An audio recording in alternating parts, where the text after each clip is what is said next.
The nursery was hidden behind a wall that should not have existed. Ilara Dawnford had lived in the royal palace of Catherine for 5 years. She had memorized every corridor, every stairwell, and every forgotten passage that the servants used when they did not wish to be seen. She knew which doors led to storage rooms filled with moth-eaten tapestries, and which ones opened onto balconies overlooking the Silvara Mountains. She knew this palace the way she knew her own heartbeat, which was to say, intimately, unconsciously, and without effort. And yet, she had never seen this door before. It was tucked behind a heavy curtain in the east wing, a section of the palace that Raphael had always told her was structurally unsound, dangerous, off-limits. She had accepted the explanation without question, because she had trusted him with the kind of faith that leaves no room for suspicion. But trust has a way of crumbling when a queen discovers she has been lied to. The afternoon had begun innocently enough. A lost earring. A search that had taken her through rooms she rarely visited. A curtain brushed aside by accident, revealing a door that was not locked, but merely concealed. And behind that door, a staircase. And at the top of that staircase, a room painted in soft blues and greens, filled with wooden toys and small blankets, and a carved crib that bore the royal crest of House Ashbourne on its headboard. Ilara stood in the doorway and felt the ground beneath her feet dissolve into nothing. A child's things. Not old relics. Not forgotten heirlooms from some previous generation. These were current. The blankets were freshly laundered. The toys showed the wear of small hands that had played with them recently. A cup of milk sat on a low table beside a half-eaten biscuit, and the milk was still cold to the touch. Someone had been here within the hour. A child had been here within the hour. In a hidden room. In her husband's palace. In a wing he had forbidden her from entering. Her hands began to shake. For half a decade, Ilara had endured the whispers, the pitying glances from courtiers who thought she could not see them. The council meetings where the topic of succession was raised with increasing urgency, and Raphael, Alpha King of Catherine, would silence the discussion with a snarl that shook the chandeliers. Years of trying, years of herbs and prayers and the careful tracking of moon cycles, years of watching her body betray her month after month, each failure carving a deeper wound into the place where hope had once lived. The kingdom needed an heir, the bloodline demanded continuation, and she, the queen, the Alpha King's chosen mate, had failed to provide one, or so she had believed. Ilara picked up a small wooden wolf from the floor. It was carved with extraordinary skill, every detail of its fur rendered in miniature. The kind of toy a father might commission for a child he loved.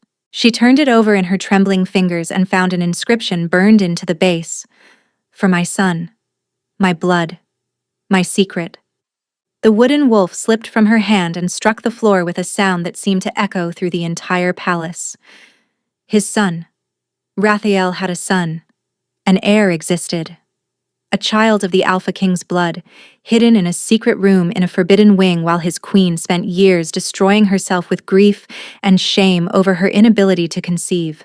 Not their inability. Hers. That was how the court had framed it. That was how the whispers went. The king is strong. The king is virile. And the king is everything an alpha should be. The problem must lie with the queen. And Raphael had let them believe it. Had let her believe it. Had held her while she wept into his chest after another failed cycle, and told her that it did not matter, that he loved her regardless, that an heir would come in time. While his son slept in a concealed chamber 3 corridors away. A sound from below the staircase froze Ilara where she stood. Footsteps. Quick, purposeful, and heading directly toward her. She should have hidden. Should have slipped behind the curtain and pretended she had never found this room. That was what the old Ilara would have done. The Ilara who trusted. The Ilara who believed. That woman had died the moment she read the inscription on the wooden wolf. The new Ilara turned to face the door and waited. A woman appeared at the top of the stairs. She was young, perhaps 20, with dark auburn hair pulled back from a face that was flushed with exertion. She wore the simple dress of a palace servant, but her gaze carried an intelligence that did not belong to the lower staff. When she saw Ilara, she went white. "Your Majesty." The words came out strangled. "You should not be here." "And yet I am." Ilara's voice was steady. She was distantly surprised by this. "Where is the child?" The woman's gaze darted to the empty crib, to the half-eaten biscuit, to the wooden wolf on the floor. Her throat worked as she swallowed. "I do not know what you mean, Your Majesty." "You are standing in a nursery that contains my husband's crest, a carved wolf inscribed to his son, and fresh milk that someone poured within the last hour. I will ask you one more time, and I suggest you consider your answer very carefully." Ilara stepped forward. "Where is the child?" The woman's composure broke. Tears spilled down her cheeks, and her hands twisted in the fabric of her apron. "Please," she whispered. "Please, Your Majesty. If he learns that you know, he will send Cyprian away. He will hide him somewhere I cannot follow. I am begging you. For my son's sake." "My son." The room tilted sideways. "You are the mother," Ilara said. The woman nodded, her face crumpling. "My name is Delphine. I was a healer in the mountain villages before the king brought me here. Cyprian is 3 years old. He has his father's eyes." 3. The child had existed for 3 whole years, which meant Raphael had fathered him 2 years before the council began pressuring Ilara most aggressively about the succession. He had watched her suffer the humiliation of public scrutiny, while knowing full well that the bloodline was not in danger. The cruelty of it was so vast that Ilara could not feel it all at once. It came in waves, each one larger than the last. "Does anyone else know?"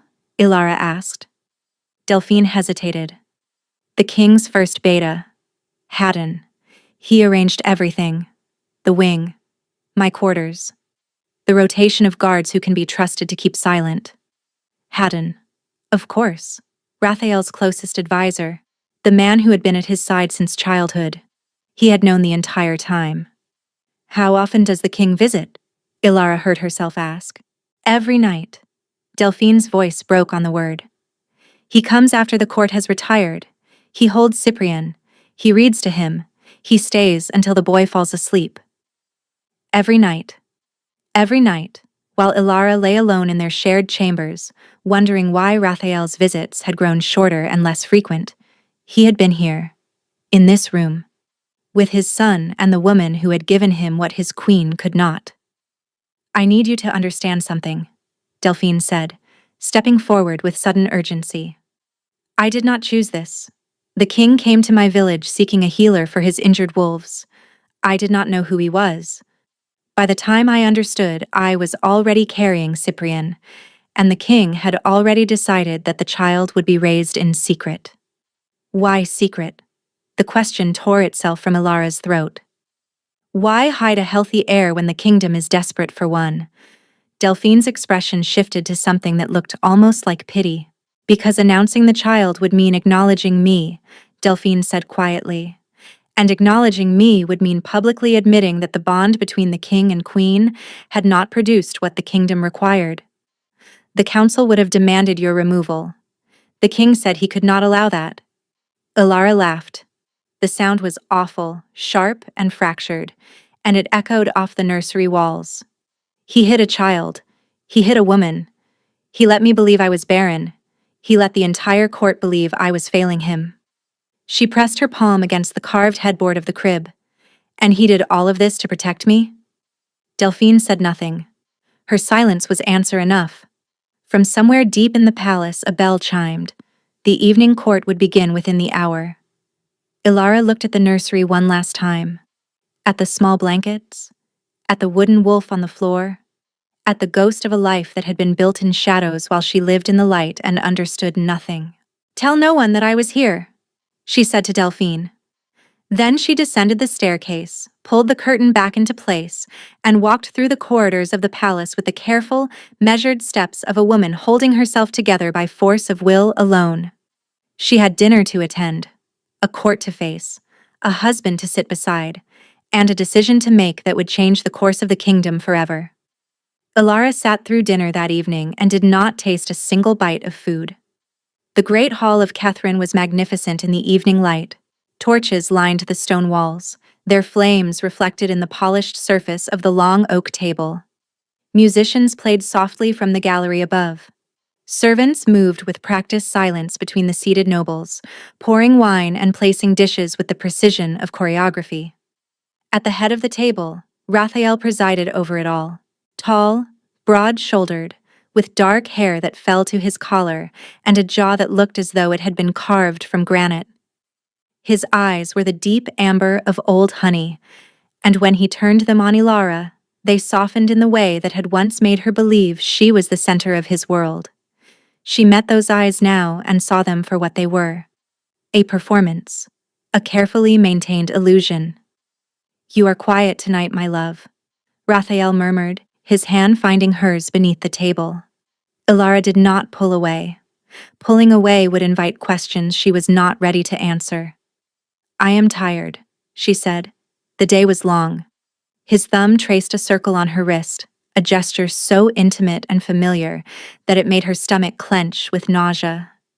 This was the hand that held her when she wept over another failed cycle, the hand that stroked her hair when the whispers of the court grew too loud to bear, the hand that, every night after she fell asleep, left their shared chambers and climbed a hidden staircase to hold another woman's child.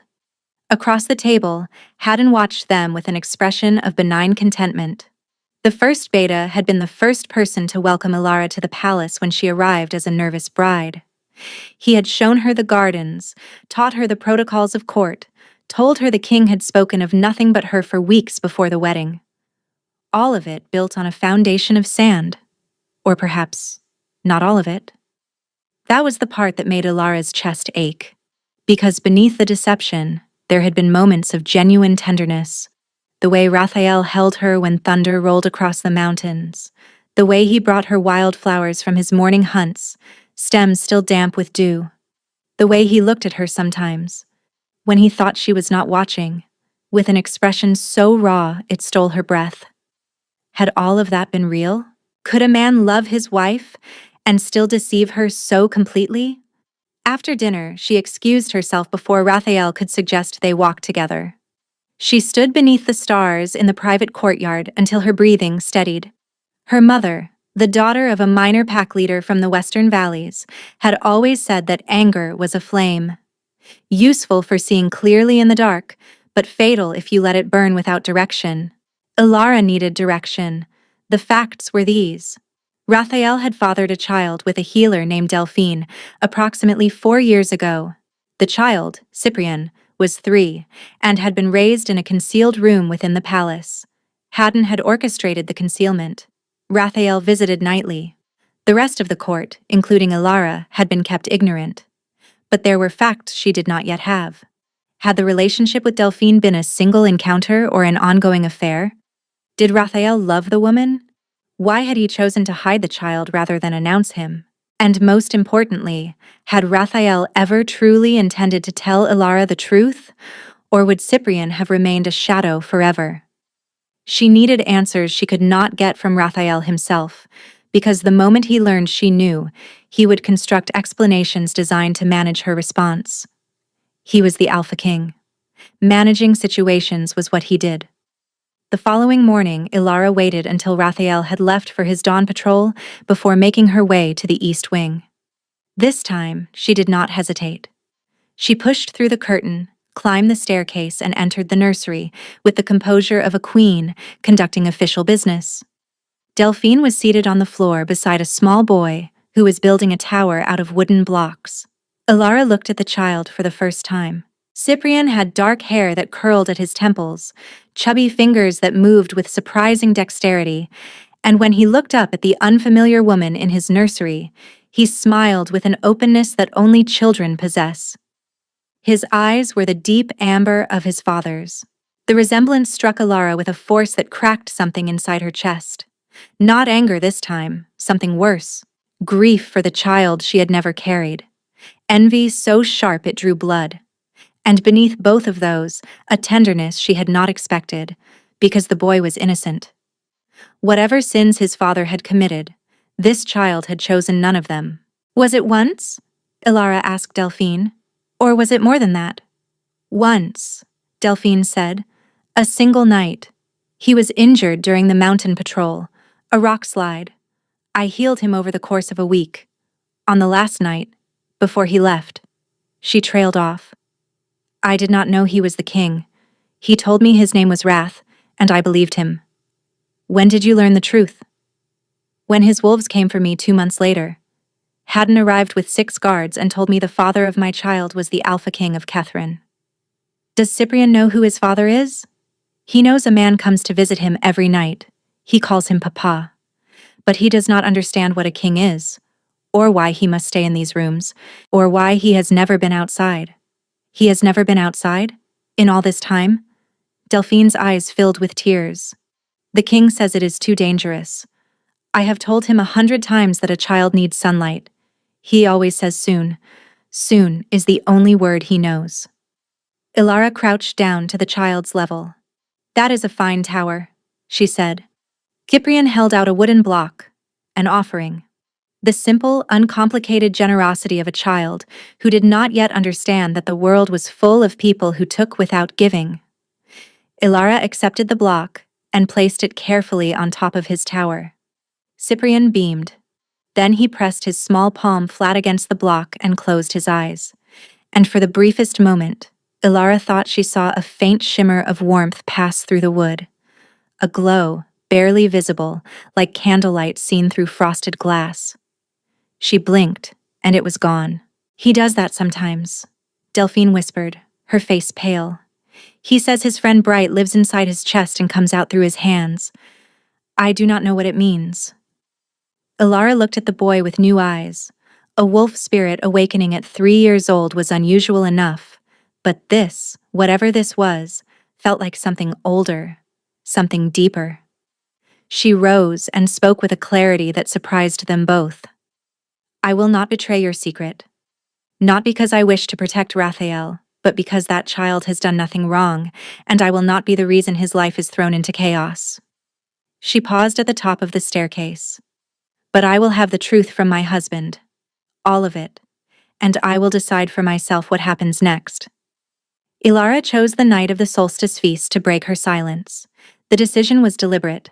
The solstice was the largest gathering of the year, drawing pack leaders and noble houses from every corner of the kingdom.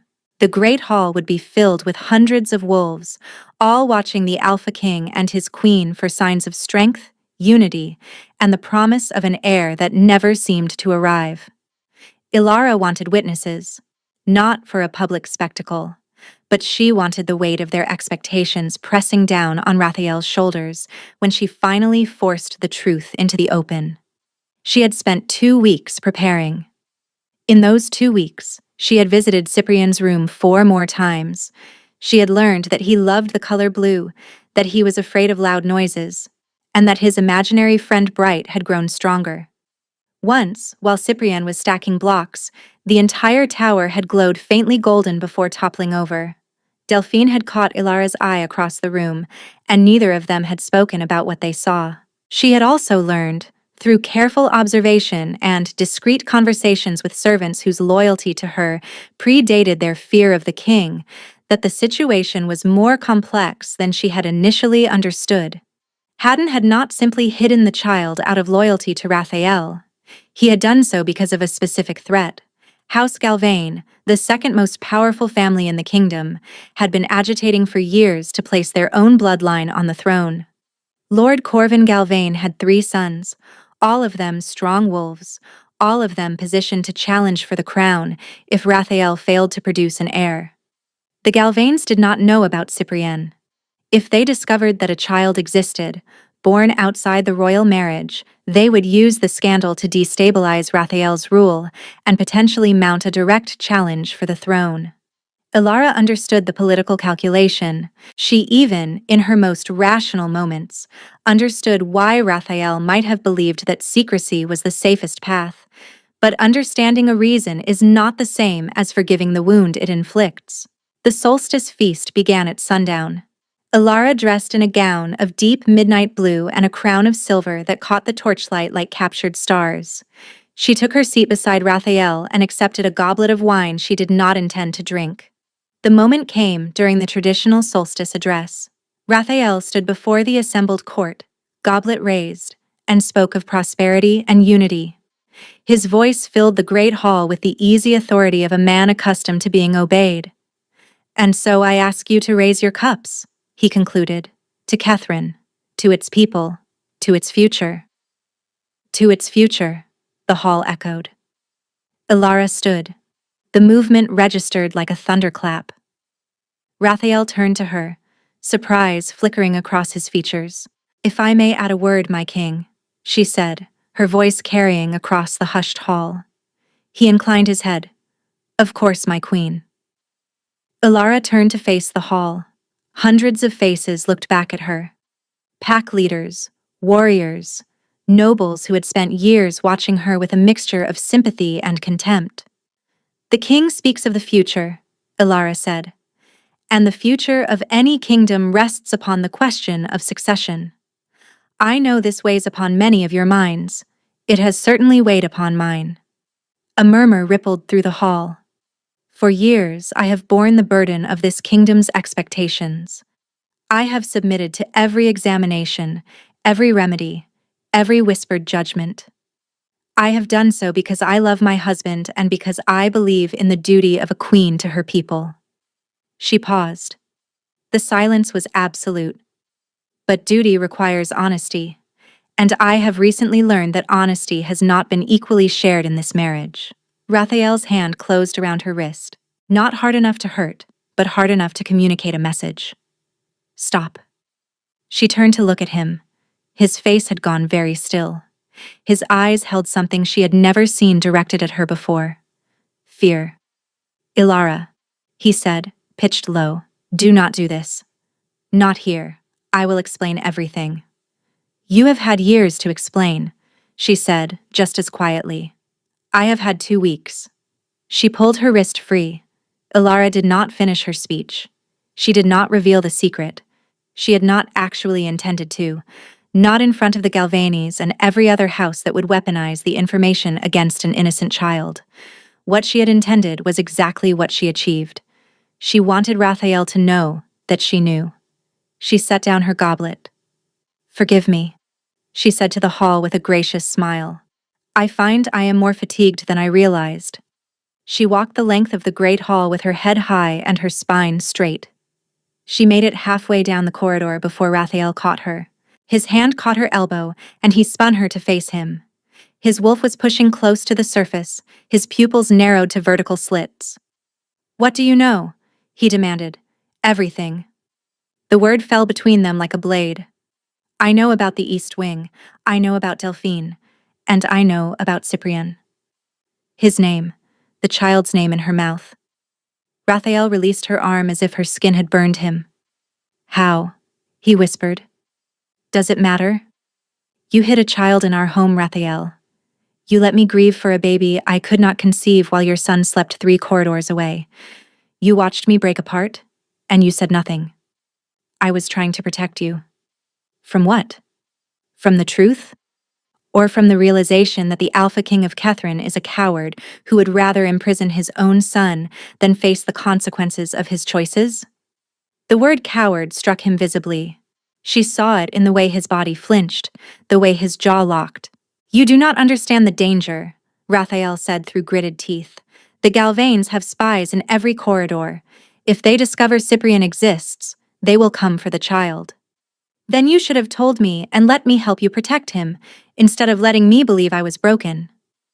The words hung in the corridor between them, and Ilara watched Raphael's face cycle through guilt, shame, anguish, and beneath all of them, the desperate look of a man watching something precious slip through his fingers.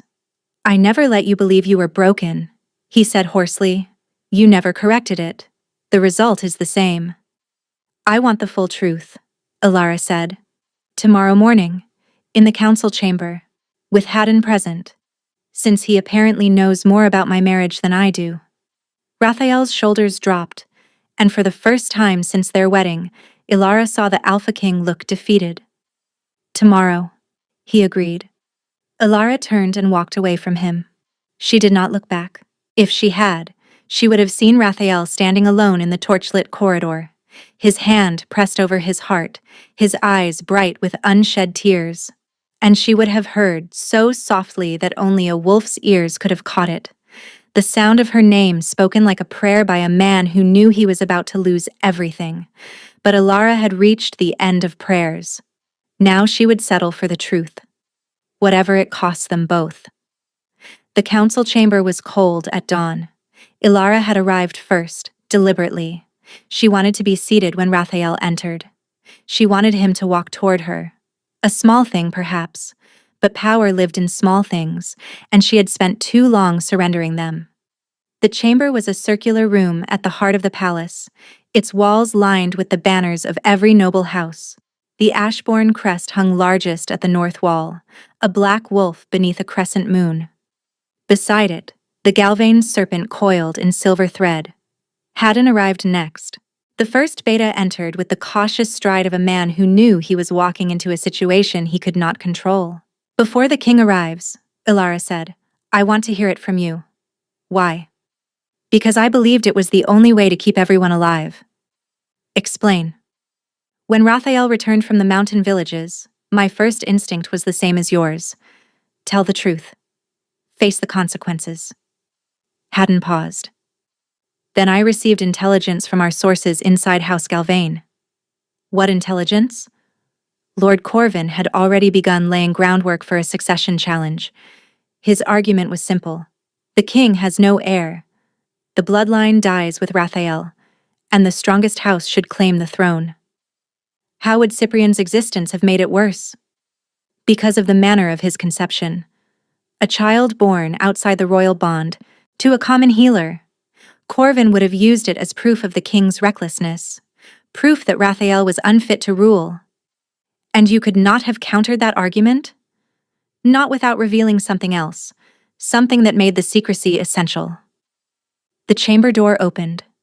Raphael stood in the doorway, and Ilara saw immediately that he had not slept. The shadows beneath his eyes were deep as bruises. He wore no crown, no ceremonial garments. Just a simple tunic, as though he had dressed without thinking.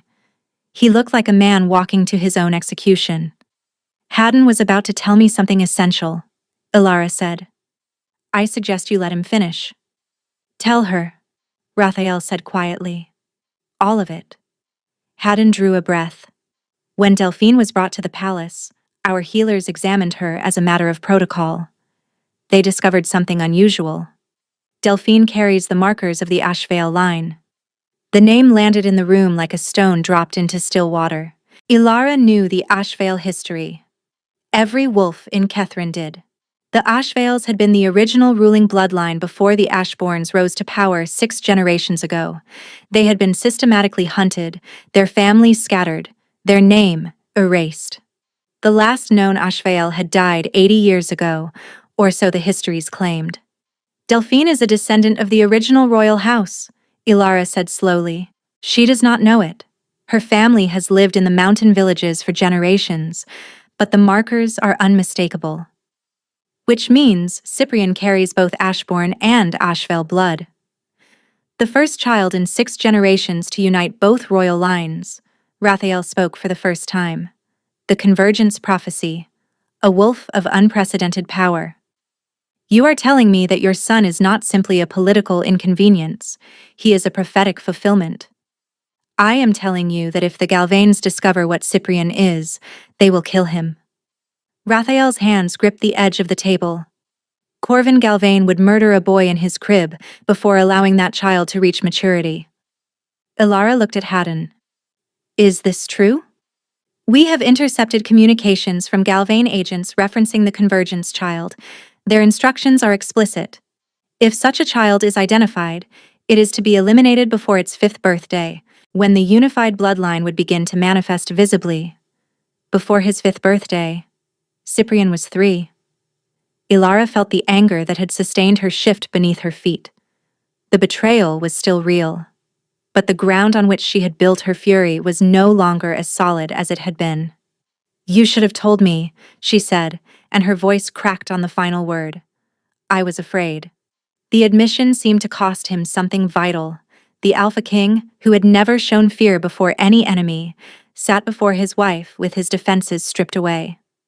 I was afraid you would leave, that you would look at me the way you are looking at me now, and that I would lose you. So instead, you chose to lose me slowly, one lie at a time. Raphael closed his eyes. When he opened them, they were wet. I told myself I was protecting you, protecting Cyprian, protecting the kingdom. I built an entire architecture of justification, and I believed every word of it, because the alternative was admitting that I had failed the person I love most in this world. The person I love most. Ilara heard the words and felt them collide with the wall she had spent 2 weeks building around her heart. The wall held, but barely. Love does not look like this, Raphael. Love does not hide children in sealed rooms. Love does not watch its partner grieve and say nothing. Love does not make decisions for someone and call it protection. I know. His voice was barely audible. I know all of that now. I have known it for a long time. Every night when I left Cyprian and returned to our chambers and found you sleeping, I would stand in the doorway and hate myself for what I was doing, for what I had become. Then why did you not stop? Because every day that passed made the truth harder to speak. 1 month became 6. 6 became a year became 3. The lie grew roots, and I could not tear it out without destroying everything around it. Silence filled the council chamber. The banners on the walls stirred in a draft that came from nowhere, as though the palace itself was listening. Ilara pressed her palms flat on the table and rose to her feet. I need time. I need to think without your face in front of me and your words in my ears. You are very good at words, Raphael. But words are what got us here. She walked toward the door. Ilara.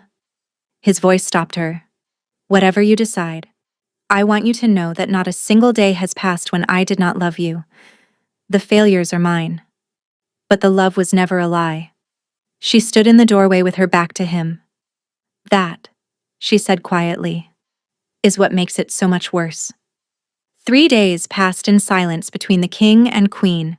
Ilara moved through the palace like a ghost inhabiting her own life. She attended to her duties with mechanical precision. She met with the head of household about winter provisions. She reviewed petitions from the outer villages. She sat for her portrait, a tradition for the 5th anniversary of the royal marriage that now felt like a monument to something already dead. She did not visit Cyprian. She did not seek out Delphine. And she did not speak to Raphael beyond the minimum their shared obligations required, but she watched him, from across the great hall during meals, from the window of her study as he trained with his guard in the courtyard below, from the doorway of the library when he sat alone at night, a book open on his lap, but his gaze fixed on nothing. He was deteriorating. The change was subtle enough that the court had not yet noticed, but Ilara knew Raphael's body the way a sailor knows the sea. She saw the new hollows beneath his cheekbones, the way his hands trembled when he thought no one was looking, the flicker of the animal pushing against the surface with increasing urgency. A bonded alpha separated from his mate's affection did not simply grieve, he unraveled. The wolf, deprived of its emotional anchor, began to fight for dominance. If the separation lasted too long, the man would lose himself entirely, consumed by the animal until nothing human remained. She had seen it happen once, years ago, to a pack leader in her mother's territory. His mate had died in a winter flood, and within weeks, the man had ceased to exist. What remained was only the wolf, wild and inconsolable, howling at the edges of the settlement until others chased him into the forest. He never came back. Raphael was not there yet. But the trajectory was unmistakable. His temper flared at council meetings over matters that would not have bothered him a month ago. His appetite had diminished visibly. Twice, Ilara had seen his wolf push so close to the surface that his teeth lengthened in the middle of a conversation, and he had to grip the edge of whatever table was nearest until the shift receded. Part of her, the part that still loved him with a ferocity she could not extinguish, wanted to reach across the distance and pull him back. The mate bond hummed between them constantly, a thread of connection she could feel even when she wished she could not. All it would take was a touch, a word of forgiveness, a signal that the bridge between them was still standing. But forgiveness given too quickly was not forgiveness. It was surrender. And Ilara had surrendered enough. On the fourth morning, something changed. A servant appeared at her study with a message from the border garrison. Ilara opened it, expecting the usual reports. The letter was not from the border garrison. It bore no seal, no signature. Only 3 lines in an elegant script she did not recognize. The queen should ask her husband how the healer woman truly came to the palace. The king's version omits the most important detail. Not all wolves who enter the Ashbourne den leave with their freedom. Ilara read the words twice. Then she folded the letter carefully and walked directly to the east wing. Delphine was alone. Cyprien was napping, his small chest rising and falling with peaceful rhythm. A half-finished drawing lay on the table. "When the wolves came for you," Ilara said carefully. "When Haddon arrived with his guards. Did you want to come?" Delphine's expression did not change, but something shifted behind her eyes. "Haddon told me that the king wished to provide for his child, that Cyprien would have the best of everything." She paused. "He also told me that if I refused, the king would exercise his right to claim the child under royal prerogative. Cyprien would come to the palace regardless. The only question was whether his mother would come with him." The air in the room seemed to thin. "He threatened to take your son," Ilara said. "He presented it as a kindness. Come willingly, and you will be together. Refuse, and the child comes alone." Delphine's voice was steady, but her hands gripped the fabric of her skirt. "I was 17, Your Majesty. I had no family left. No resources. What would you have done?" "You are not a guest here," Ilara said slowly. "You are a prisoner. I am a mother who is permitted to remain with her child. The distinction between that and imprisonment depends largely on who is describing it." Something fundamental shifted in Ilara's understanding. This was not simply a husband hiding an inconvenient truth. This was a king who had used his authority to uproot a teenage girl from her home and deny her access to the outside world, all while telling himself it was necessary. "Has he been kind to you?" Ilara asked. "He has never raised a hand or his voice. He brings gifts for Cyprien. He is gentle when he visits." Delphine looked down at her hands. But kindness from someone who holds your freedom is not the same as kindness from someone who does not. A gilded cage is still a cage, Your Majesty. The bird inside it may sing, but not because it is happy. Ilara sat down on the floor beside the crib. "I am going to change this," she said. "I do not yet know how, but I am going to change this." From the crib, Cyprien stirred. His eyes opened, found Ilara, and a sleepy smile spread across his face. "Tower lady," he mumbled, reaching for her with small, warm fingers. Ilara took his hand, and the child's grip tightened around her fingers with absolute trust. Where his skin touched hers, she felt a faint warmth, barely perceptible, like holding a cup of tea through thick cloth. Bright, she thought, the friend who lived inside his chest. Something crystallized in her mind. She would not leave this palace. She would not abandon Cyprien. She would not let Delphine remain a prisoner. And she would not let the Galvains or anyone else harm this small boy who called her Tower Lady and smiled at her with his father's warmth. She stayed until Cyprien fell back asleep, his hand still curled around her finger. Then she rose, met Delphine's eyes, and spoke 3 words that changed everything. "I have a plan." Ilara spent 2 days building the framework for what she intended to do, and on the 3rd day, she went to war. Not with swords, not with wolves, with something far more dangerous: information. She summoned Haddon to her private study and laid the anonymous letter on the desk between them. Haddon read it. His scent spiked with fear beneath his careful composure. "Did you threaten Delphine with the removal of her child in order to compel her cooperation?" "I presented the king's wishes clearly and—" "Haddon." Ilara's voice was quiet, but the authority in it silenced the beta mid-sentence. Did you tell a 17-year-old girl that her son would be taken from her if she refused to come to this palace? The silence lasted 4 heartbeats. Yes, Haddon said. On my own judgment. Raphael did not give that specific instruction. He told me to bring Delphine and the child safely. The method was left to my discretion. Your discretion included coercion. My discretion included ensuring that a child carrying the Convergence bloodline was not left unprotected, where any Galvane scout could find him. I stand by the reasoning, even if the execution was flawed. I need something from you, Haddon.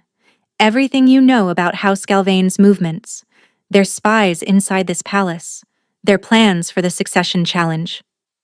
That information is classified by the King's order. The King's order also classified the existence of his own son. I think we have established that his judgment regarding secrets has significant limitations.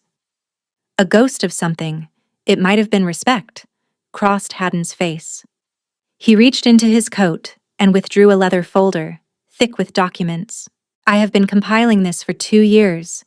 Evidence of Galvane treason, intercepted correspondence, financial records showing payments to foreign mercenaries, testimony from 3 of their own household staff. What Ilara found inside made the blood drain from her face.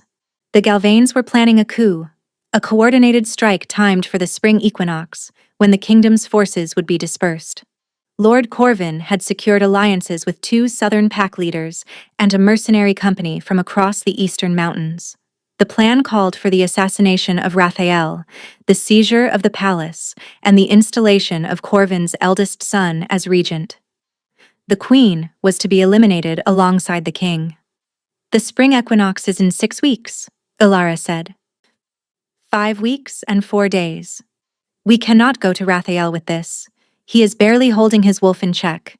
If we tell him the Galvanes are planning to assassinate his family, he will shift and tear through the Galvane estate, which is exactly what Corvin wants.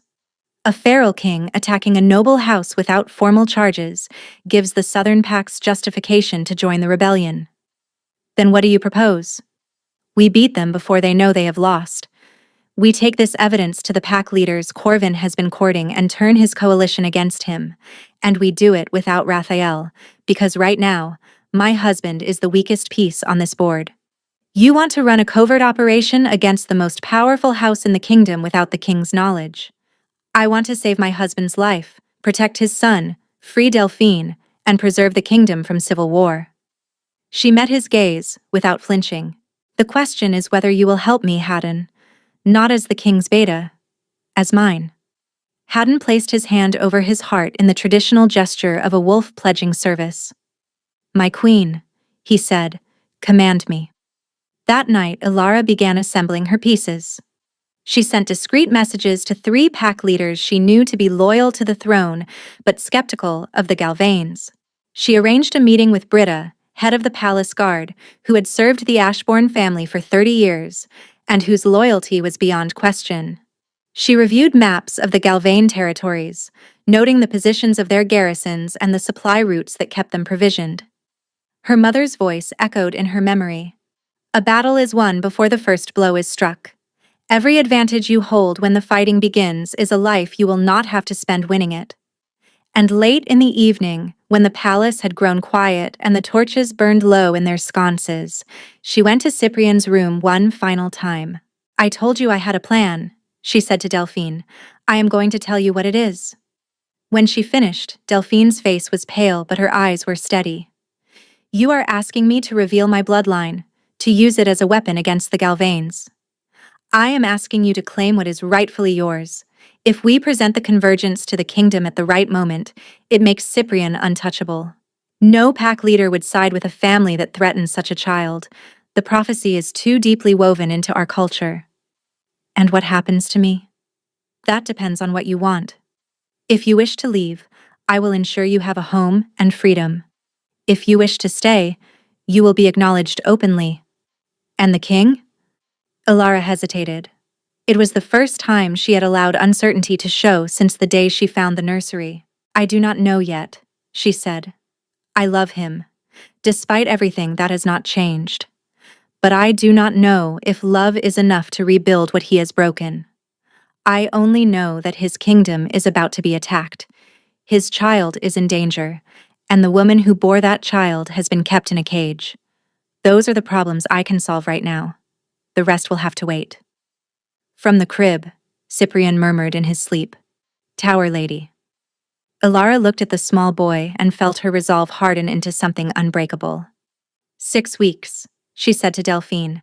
That is how long we have. Will you help me? Delphine stood. She crossed the room and extended her hand, not in the formal gesture of a wolf pledging service, but in the simple, human way of one woman reaching for another. Ilara took it. And in the secret quarters of a lying king, 2 women who should have been enemies formed an alliance that would shake the kingdom to its foundations. The Galvanis struck 3 weeks early. Ilara was with Cyprian when the first explosion shook the palace walls. The boy screamed, his small body curling against Delphine's chest. Dust rained from the ceiling. The walls cracked in jagged lines. A second explosion, closer. Through the windows, Ilara could see smoke rising from the western courtyard. The sharp, vicious cries of wolves in combat reached them through the glass. Haddon appeared at the staircase, blood streaming from a gash above his left eye. They breached the outer wall. Corvin brought the mercenaries, 200 wolves, plus armed men. The palace guard is holding the inner courtyard, but they are outnumbered. Where is Raphael? He shifted when the first blast hit, went straight for the Galvane forces at the main gate, alone. Britta has been trying to reach him, but he is not responding to commands. A feral alpha, already destabilized by weeks of emotional separation from his mate, throwing himself into battle without strategy or support. He would get himself killed. Get Delphine and Cyprian to the root cellar beneath the kitchens, Ilara said. Take 4 guards and seal the passage. And where will you be? Finding my husband before his wolf destroys him. The courtyard is a battlefield. If Raphael dies, this kingdom falls. Every wolf in Kethrin is connected to their alpha. The pack structure collapses. Corvin will walk over the bodies of wolves who lost their will to stand. Delphine gathered Cyprian into her arms. As they moved toward the staircase, she paused beside Ilara. Bring him back, she said. Whatever he has done, that boy needs his father. Then Ilara ran. The inner courtyard was devastation. The western wall had been breached by some kind of explosive device, rubble strewn across the flagstones in jagged heaps. Galvane wolves, identifiable by the silver bands painted across their muzzles, fought in coordinated formations against the palace guard. Steel clashed against claw. Fallen wolves lay motionless on the stones, some in shifted form, some inhuman, and the air was thick with the sounds of combat from every direction. And at the center of it all, surrounded by a ring of fallen enemies, stood the largest wolf Ilara had ever seen. Raphael's wolf form was enormous, his black fur matted with blood. His eyes burned with a light that was no longer rational. He moved with devastating speed, tearing through any wolf that came near, but his movements were erratic, uncontrolled. He was not defending a position. He was not protecting a flank. He was simply destroying everything within reach. A feral alpha in the grip of his wolf. The thing Ilara had watched him drifting toward for weeks had finally arrived, and the sight of it was more terrifying than the battle that raged around him. Ilara stepped into the courtyard. Raphael! She shouted. The black wolf did not respond. Too far gone. She closed her eyes and reached for the bond. It was still there. Battered. Thinned by weeks of silence to something fragile as spider silk. But it was there, the golden thread connecting her soul to his. She did not send words. Words were human things, and the creature in the courtyard was not operating in human terms. Instead, she sent feeling. The memory of his hand in hers on their wedding night. The warmth of his body against her back during winter storms. The sound of his laugh. Rare and real, when something genuinely surprised him. The way he whispered her name in the darkness as if it were the only word that mattered. She sent him everything. The love and the fury and the grief and the stubborn, irrational refusal to let him go. Even now, even after everything he had done. She sent him the image of Cyprian reaching for her with a wooden block and calling her tower lady. She sent him the sound of a small boy laughing for the first time on grass he had never touched. She sent him years of love, including the parts that were broken. The black wolf froze mid-stride. His massive head swung toward her. For a terrible moment, the wolf stared with the flat gaze of a predator evaluating prey. Then something shifted. A flicker. A crack in the feral armor. He whimpered. Ilara walked toward him. Through the fighting. Through the smoke. Wolves parted around her as if she were made of flame. She placed her hands on either side of his massive face. "Come back to me," she said. "I am angry with you.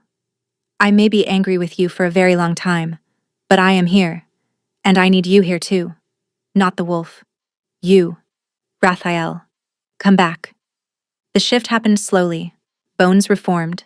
Fur receded, until a man knelt before her on the cold stones, naked and shaking and gasping for air.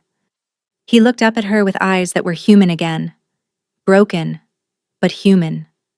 "Ilara," he said, and her name sounded like a man finding water after crossing a desert. "Later," she said, pulling a cloak from a fallen guard and wrapping it around his shoulders. "We have a kingdom to save first. Corvin is inside the palace. He went for the throne room. Then we go to the throne room. I have evidence of his treason. I have allies he does not know about. And I have the truth about your son. You cannot reveal Cyprian. The danger. The danger is already here. The secret you kept to protect him has done nothing except leave us unprepared. It is time to stop hiding." Together, they walked into the heart of the storm. The throne room of Catherine was the oldest chamber in the palace, its vaulted ceiling supported by pillars carved from the mountain itself. Lord Corvin Galvain sat on the Ashbourne throne. He was lean and sharp-featured, with silver hair and pale gray eyes that held calculating patience. His 3 sons flanked him, armed. 24 soldiers lined the walls. And kneeling before the stolen throne, bound and bleeding, were 6 members of the palace guard. Britta was among them.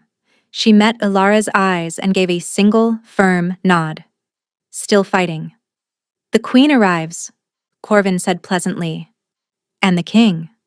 Looking somewhat worse for wear." Raphael snarled, but Ilara placed a hand on his arm. "Lord Galvain," Ilara said, "you are sitting in a chair that does not belong to you. Chairs belong to those with the strength to claim them. Your husband's bloodline has grown weak. No heir in all these years.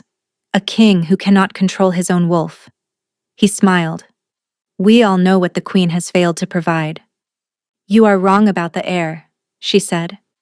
The chamber went silent. "The Ashbourne bloodline has an heir. A son. Born of a woman who carries the blood of the Ashvale dynasty." "That is impossible. The Ashvales are extinct. They were scattered, not destroyed. Their blood survived until it converged with the Ashbourne line in a child who carries both. The convergence prophecy, Lord Galvain, it has already been fulfilled."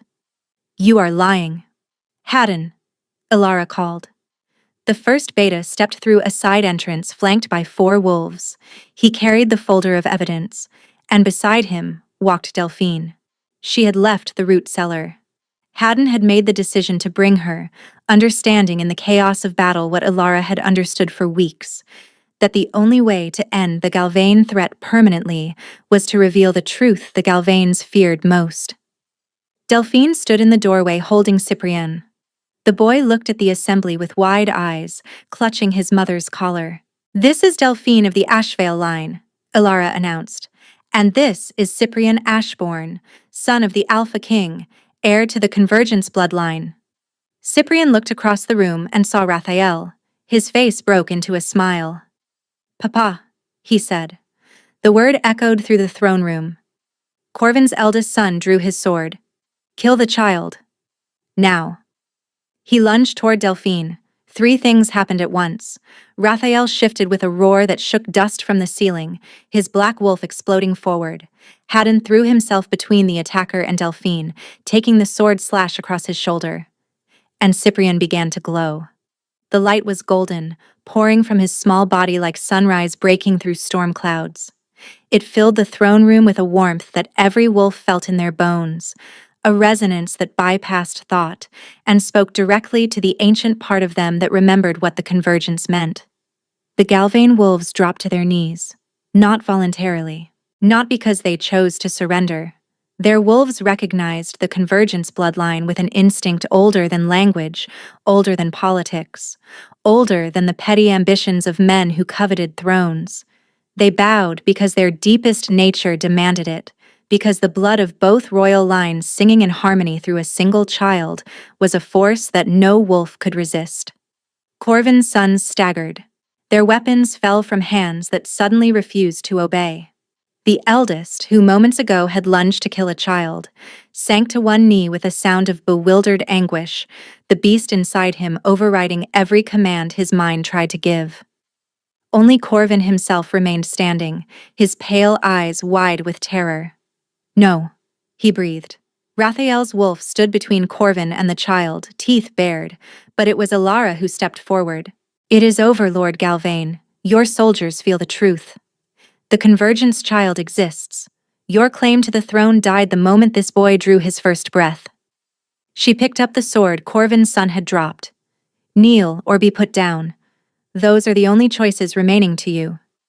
Lord Corvin Galvane looked at the wolves bowing before a child, at the Alpha King's bared teeth, at the queen who held his son's sword with steady hands. He knelt. The Galvanes were tried before the assembled pack leaders. Lord Corvin and his sons were stripped of their titles, their territories divided among loyal houses, and exiled beyond the eastern mountains. And Cyprian stepped outside for the first time in his life.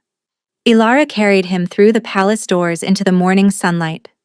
Delphine walked beside her, blinking against the brightness. Raphael followed a few steps behind, his expression caught between joy and shame.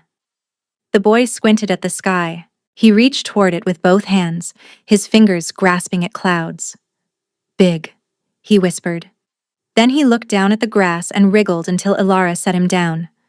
His bare toes touched the earth, and he laughed with a delight so pure that every wolf within earshot turned to listen.